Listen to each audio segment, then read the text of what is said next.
या बातमीचे प्रायोजक आहेत quality chicken centre wholesale and retail. आमचा पत्ता न्यू तिरेगाव फॉरेस्ट व fish market forest, Solapur. Solapur Lok Sabha मतदारसंघाच्या खासदार प्रणिती शिंदे यांची विधानसभा निवडणुकीत ईव्हीएम घोटाळा आणि विविध विषयांसंदर्भात काँग्रेस भवन सोलापूर येथे सोलापूर शहर काँग्रेसचे अध्यक्ष चेतन नरोटे यांच्या उपस्थितीत पत्रकार परिषदेचे आयोजन करण्यात आले होते। या पत्रकार परिषदेत बोलताना खासदार शिंदे म्हणाल्या, विधानसभा निवडणुकीत भाजपने षडयंत्र करून जिंकले म्हणून राहुल गांधी यांनी एक लेख लिहून भाजपला उघडे पाडले। निवडणुकीतील सत्य परिस्थिती लोकांसमोर निदर्शनास आणली। निवडणूक आयोगाने जाब विचारला असता निवडणूक आयोगाने त्याचे उत्तर न देता याचे उत्तर भाजपवाले आणि मुख्यमंत्री फडणवीस हे फसवे आकडेवारी देत उत्तर देत आहेत। मतदानाच्या वेळेनंतर मतदानाची आकडेवारी कशी वाढली याचे उत्तर देत नाही। सीसीटीव्ही फुटेज विचारले असता नरेंद्र मोदींनी कायदाच बदलून टाकला आणि सीसीटीव्ही फुटेज देता येत नाही म्हणून सांगितले। त्यामुळे फडणवीसांनी निवडणूक आयोगाची वकिली करू नये। महायुती सरकारच्या अपयशी कारभारामुळे जनतेचे हाल होत आहेत, त्याकडे लक्ष द्यावे असा टोला लगावला। सोलापूर शहरात गेल्या 12 वर्षांपूर्वी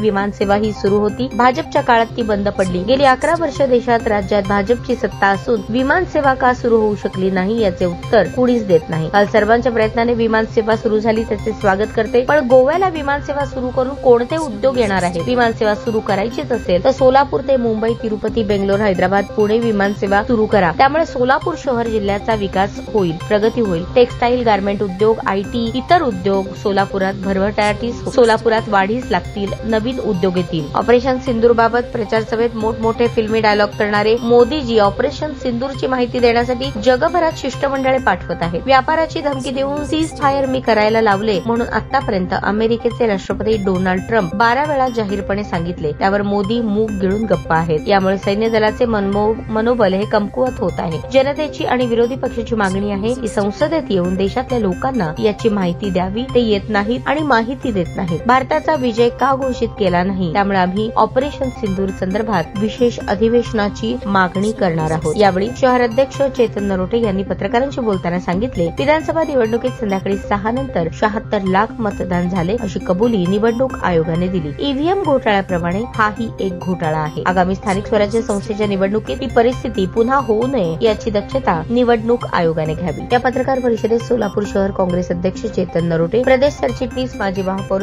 संजय हेमगड्डी, विनोद भोसले, प्रवीण निकाळजे, परवीन इनामदार, अनुराधा काटकर, कार्याध्यक्ष मनोज येलगुलवार, प्रदेश चिटणीस शकील मौलवी, महिला अध्यक्षा प्रमिला तुपलामेटे, युवक अध्यक्ष गणेश डोंगरे, वाईद बिजापुरे, देवाभाऊ गायकवाड, तिरुपती पंडला, बाबूराव मेत्रे, विजय अध्यक्ष युवराज जाधव, दिनेश मेत्रे, सुभाष वाघमारे, भीमराव शिंदे यांच्यासह इतर पदाधिकारी उपस्थित होते।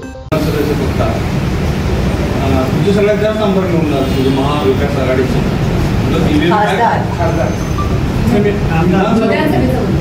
जिल्ह्यात सोलापूर जिल्हा ईव्हीएम हॅक होत आहे, हे सगळं मॅन्युप्युलेट झालं असं तुमचं म्हणणं आहे। सोलापूर जिल्ह्यामध्ये महाविकास आघाडीचे सगळ्यात जास्त आमदार निवडून आले, ते कसं काय झालं? त्यांनी काही ठराविक ठिकाणी जिकडे बीजेपीचं ऑपोजिशन होतं तिथेच त्यांनी हे मॅन्युप्युलेट केले। काही ठराविक सीट्सवर शहर मध्य असेल, अक्कलकोट असेल, अशा ठिकाणी एवढं मतदान संख्या झाली नव्हती, अशा ठिकाणी त्यांनी मॅन्युप्युलेट केलं। जिथे देवेंद्र फडणवीसांचं कडकारस्थान पण असेल की त्यांना एकनाथ शिंदे आणि अजित पवारांना वीक दाखवायचं आणि म्हणून ते पण आपल्याला खूप ठिकाणी त्या पद्धतीत दिसून येते। अगदी कालचाच कार्यक्रम ECIकडे जे स्पष्टीकरण दिलं होतं त्यांचं असं म्हणणं आहे, काउंटिंगच्या वेळेस कोणीही हरकत घेतली नाही, त्यावेळेस हरकत घ्यायची सुविधा उपलब्ध होती, त्यावेळेस हरकत न घेता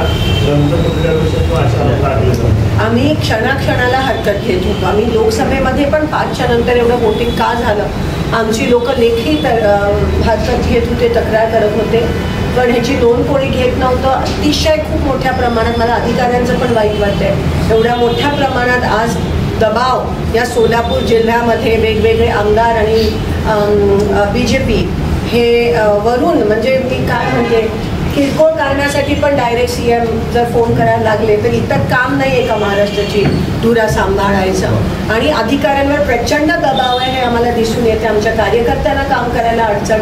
आज एवढं वाईट परिस्थिती की तुम्हाला दिसतंय की नेमकं काय चाललंय, आणि मी तुम्हाला हात जोडून विनंती करते, तुम्ही चौथा स्तंभ आहात। जे प्रश्न खरं तर तुम्ही विचारायला पाहिजे, म्हणजे काही 35, 40, 50 वर्षाची लोक जी मोदी सत्तेत आल्यानंतर जन्माला आली त्यांना असं वाटतं की ह्या देशात आधी काहीच झालं नव्हतं. उदाहरण तुम्ही कालचंच घ्या. मी स्वागत करते विमानसेवेचं, पण आधी पण सोलापुरात विमानतळ होतं आणि विमानसेवा सुरू होती आणि ते पण मुंबई सोलापूर, सोलापूर मुंबई, किंगफिशर रेड एवढी मोठं ATR या ठिकाणी येत होतं. पण जसं मी म्हणाली, काही 35, 40, 45 वर्षांची लोक ज्यांचा जन्म मोदी आल्यानंतर झाला, त्यांना हे माहितीच नव्हतं. जणू काय पहिल्यांदा सोलापुरातून विमान टेक ऑफ आणि लँडिंग. आणि मी अजूनही ऑन रेकॉर्ड म्हणते की तो विकास मंच असेल, आपण सगळे असू, कोणत्याही शहरात विमान सेवा सुरू का झाली पाहिजे? कारण का त्या शहराची प्रगती झाली पाहिजे, त्या शहराचा कमर्शियल दृष्ट्या, ट्रेड दृष्ट्या त्या शहराचा विकास झाला पाहिजे, प्रगती झाली पाहिजे. फॉर एक्झाम्पल आपल्याकडे पॉवरलूम आहे, टेक्स्टाईल आहे, आपल्या इकडे IT झालं पाहिजे, आपल्या इकडे अनेक उद्योग आले पाहिजेत. गोव्याला सर्व्हिस सुरू करून आपल्या इकडे कोणते उद्योग येणार आहेत? आणि काल बोलताना ते म्हणाले की वाया गोवा तुम्ही मुंबईला जाऊ शकता, वाया गोवा तुम्ही, म्हणजे काय सिद्ध करताय तुम्ही? आणि पूर्णपणे हा आजकालचे कार्यक्रम हे सगळे, मला असं वाटतं श्रेय सगळ्यांचं असतं, पण एक प्रकारे भाजप प्रत्येक गोष्टीत हायजॅक. परवा एक शब्द वापरला मोदीजींनी, न्यू नॉर्मल म्हणून एक शब्द वापरलेला, आणि मी तर म्हणते पॉलिटिक्स हे न्यू लो BJPने आणलाय.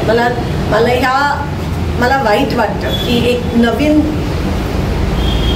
खालच्या पातळीला एवढं जाऊन कसं राजकारण करू शकतात. अधिकाऱ्यांवर दबाव, प्रत्येक स्टेज हायजॅक करण्याचं, लोकांना दिशाभूल करण्याचं. शेतकऱ्यांचे PM किसानचे इन्स्टॉलमेंट्स अजून आलं नाही, मी त्याच्याबद्दल उद्या दिशानंतर बोलीनच, करता केंद्र सरकारच्या योजनेची ती उद्याची मीटिंग आहे. प्रत्येक गोष्टी त्यांचं मॅनिप्युलेशन चाललंय. आणि आज ह्या जिल्ह्यामध्ये काँग्रेस पक्षाशिवाय आणि महाविकास आघाडी शिवाय हे एक्सपोज करणं, हे खरं तर तुम्ही हे प्रश्न विचारायला पाहिजे होते. आहे अजूनही वाईट वाटतं की ते प्रश्न विचारले जात नाही आहेत, आणि म्हणून आम्हाला हे करणं गरजेचं वाटतं. लोकांचे डोळे उघडणं महत्त्वाचं आहे. आम्हाला मुंबई सोलापूर, मुंबई हैदराबाद, सोलापूर हैदराबाद, सोलापूर मुंबई, सोलापूर बँगलोर, सोलापूर पुणे अशी एअर सर्व्हिस पाहिजे. उलट मला तर शंका आहे की हे गोव्याला करून इतर गोष्टींची तस्करी तर नाही वाढणार, कारण का नाही, खरंच तसंच आहे. आणि काय होणार आहे याच्यातून, तुम्ही काय साध्य करताय? आणि म्हणून लवकरात लवकर नाईट लँडिंगची फॅसिलिटी असायला पाहिजे सोलापुरात. आणि सोलापूर मुंबई हे ह्या ठिकाणी सुरू झालं पाहिजे. आम्ही पूर्ण ताकदीने जिल्हा परिषद पंचायत समिती या ठिकाणी लढणार आहोत. काँग्रेस एक आहे आणि तळागाळातली लोकही आमच्या सोबत आहेत. तुम्ही बघितलं 24च्या लोकसभेच्या इलेक्शनचं वातावरणच वेगळं होतं आणि ते घाबरूनच BJPने प्रत्येक गोष्टीत मॅनिप्युलेशन केलं. फक्त EVM नाही, लाडकी बहीण मॅनिप्युलेशन होतं, साम दाम दंडचा वाटप हे मॅनिप्युलेशन होतं, वेगवेगळ्या योजना ज्या जाहीर केल्या, 7,500 जे डिपॉझिट केले ते पण मॅनिप्युलेशन. म्हणजे ते एवढे हताश झालेले की त्यांना कोणत्याही परिस्थितीत ते इलेक्शन जिंकायचं होतं. आम्ही 12 तारखेला मशाल रॅली काढतोय ह्या गोष्टीच्या विरोधात, आणि वेळ पडली तर आम्ही उपोषणावर पण बसू, पण आम्हाला बॅलेन्स पाहिजे ह्या जिल्हा परिषदेत. ताज्या बातम्या पाहण्यासाठी प्राईम महाराष्ट्र न्यूज चॅनलला सबस्क्राईब करा.